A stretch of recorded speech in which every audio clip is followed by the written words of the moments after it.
আধুনিক বিজ্ঞানের এই যুগে যেখানে যন্ত্রই সব কথা বলে, সেখানে এমন এক সময়ের কথা ভাবুন তো, যখন একজন প্রবীণ চিকিৎসক কেবল রোগীর হাতের নাড়ি ছুঁয়েই পড়ে ফেলতে পারতেন জীবনের শেষ অধ্যায়টি।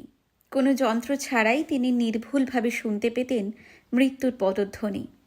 প্রাচীন আয়ুর্বেদের বংশানুক্রমিক নারী জ্ঞান বনাম নব্য আধুনিক চিকিৎসা বিজ্ঞানের এক চরম আদর্শগত সংঘাত। তবে এটি শুধুই কোনো চিকিৎসার গল্প নয়, এটি জীবন, মৃত্যু এবং কালের নির্মম বিবর্তনের এক গভীর দার্শনিক আখ্যান। মৃত্যু কি মানুষের কাছে ভয়ঙ্কর এক শত্রু, নাকি এক পরম সত্য ও প্রশান্তির রূপ?